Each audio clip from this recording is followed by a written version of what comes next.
Big boss Telugu season 8 కి సంబంధించి wild cards అయితే హౌస్లోకి వచ్చేసారు. వైల్డ్ కార్డ్స్ అందరిలో కూడా ఫస్ట్ సీజన్ నుంచి ఫస్ట్ వైల్డ్ కార్డుగా హరితేజ అయితే హౌస్లోకి వచ్చిందనమాట. హరితేజ స్టేజ్ మీద ఉన్నప్పుడు నాగార్జున గారు వెల్కమ్ చెప్పడమే కాకుండా తనకి సర్ప్రైజ్ కింద తన కూతుర్ని కూడా స్టేజ్ మీదకి తీసుకొచ్చారు. స్టేజ్ మీద తీసుకొచ్చి తనకి సెండ్ ఆఫ్ ఇప్పించారనమాట. ఇంకా అంతేకాకుండా నవదీప్ అయితే ఒక స్పెషల్ వీడియో మెసేజ్ అయితే పంపించాడు హరితేజ కోసం.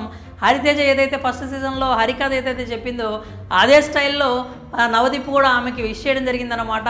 నువ్వు హౌస్లోకి వెళ్తున్నావు మళ్ళొక్కసారి సీజన్ 8లో, అలాగే సీజన్ 1లో లాగే దుమ్ము లేపాలి, అలాగే ఈసారి టైటిల్ తీసుకొని రావాలి అని చెప్పి హరితేజని నవదీప్ అయితే ప్రైజ్ చేయడం జరిగింది. ఇంకా హరితేజ కూడా చాలా కాన్ఫిడెంట్గా ఉంది. అంటే తనకి తెలుసు ఫస్ట్ సీజనే అయినప్పటికీ వాళ్ళు వెళ్ళినప్పుడు ఫస్ట్ సీజన్ అప్పటికి అసలు బిగ్ బాస్ అంటే ఏంటో తెలియదు, కానీ చాలా అద్భుతంగా ఆడి తనైతే బయటకు వచ్చింది. ఇప్పుడు అంతా తెలిసిన తర్వాత దాదాపు 7 సీజన్స్ను చూసుకుంటా, అంటే తను ఒక ప్రత్యక్ష ఎక్స్పీరియన్స్ మాత్రమే కాకుండా తనకి పర్సనల్గా ఎక్స్పీరియన్స్ మాత్రమే కాకుండా ఈ మధ్యలో 6 సీజన్స్ చూసుకుంటా ఇప్పుడు 8వ సీజన్లోకి వైల్డ్ కార్డ్గా అయితే హరితేజ వచ్చింది.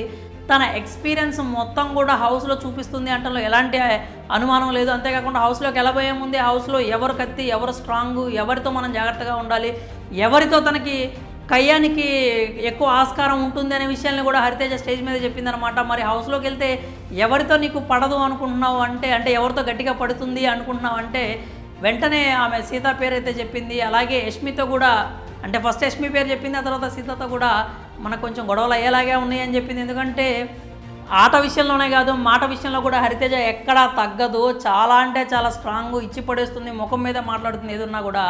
ఇప్పుడు ఏదైతే హౌస్లో యష్మి కూడా సేమ్ అంతే. ఆట విషయానికి వచ్చేసరికి తను ఎక్కడా తగ్గదు, ఏది చెప్పాలనుకుంటే అది చెప్పేసిద్ది. పలానా వ్యక్తికి ఇది చెప్తే వీళ్ళు ఏమైనా ఫీల్ అవుతారేమో, ఇదేమన్నా అనుకుంటారేమో అనే అనుమానమే ఉండదు, అభిప్రాయం ఉండదు అనమాట. ఇక సీత విషయానికి వస్తే సీత కూడా ఉన్నది ఉన్నట్లుగా పైకి మాట్లాడేస్తుంది, కొంచెం మాస్క్ వేసుకొని ఆడుతుందన్న ఫీలింగ్ వస్తుంది. కానీ మాట విషయంలో మాత్రం సీత ఎక్కడా తగ్గదు. తాను చెప్పాలనుకున్నది ముఖం మీద చెప్పేస్తుంది. అవతల ఎవరున్నారనే విషయం తను అసలు పట్టించుకోదు. కాకపోతే ఇప్పుడు అక్కడ ఉన్నది ఈ ఒరిజినల్ గ్యాంగ్స్టర్స్కి అక్కడ ఒక రాయల్ అయితే ఉంది కాబట్టి, రాయల్స్ క్లాన్ నుంచి హరితేజ వీళ్ళకి పోటీ ఉంది కాబట్టి ఖచ్చితంగా యష్మి అలాగే సీత జాగ్రత్తగా ఉండాల్సిన పరిస్థితి అయితే వచ్చింది. దాంట్లో ఎలాంటి అనుమానం లేదు. హరితేజతో పెట్టుకుంటే వీళ్ళిద్దరిని తొక్కి పడేసిద్ది ఖచ్చితంగా, దాంట్లో డౌట్ ఏం లేదు. ఎందుకంటే వీళ్ళకి ఇదే ఫస్ట్ సీజను. బట్ తను ఆల్రెడీ ఫస్ట్ సీజన్లో చేసి ఇప్పుడు వైల్డ్ కార్డ్గా వచ్చింది. ఆట విషయంలో కానీ, మాట విషయంలో కానీ, ఎంటర్టైన్మెంట్ విషయంలో కానీ, డాన్స్ విషయంలో కానీ, గొడవలు జరిగితే కొట్లాట విషయంలో కూడా హరితేజ ఎక్కడా తగ్గదు.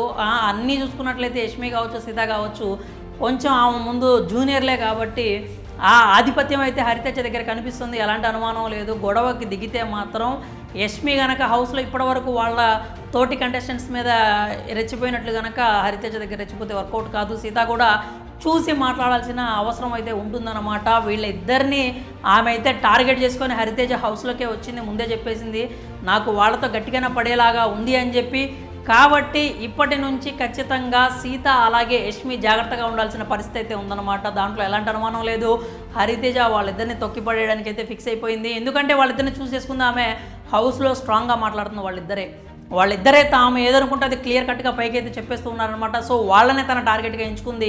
వాళ్ళతో అయితేనే ఆట ఆసక్తిగా ఉంటుందని హరితేజకు అర్థమైపోయింది. అందుకే వాళ్ళతోనే నాకు గొడవలు పడే అవకాశం ఉంటుంది అని చెప్పి తనైతే స్టేజ్ మీద రివీల్ చేసిందనమాట. మరి వైల్డ్ కార్డ్స్ అందరిలో కూడా వచ్చిన 8 మందిలో మీకు ఎవరు టాప్ ప్లేయర్ అనిపిస్తుంది? అలాగే హరితేజ వర్సెస్ యష్మి కానీ, లేకపోతే హరితేజ వర్సెస్ సీత కానీ జరిగితే ఎలా ఉంటుంది? మీరేమనుకుంటున్నారు? మీ అభిప్రాయాలు కామెంట్స్ రూపంలో తెలియజేయండి.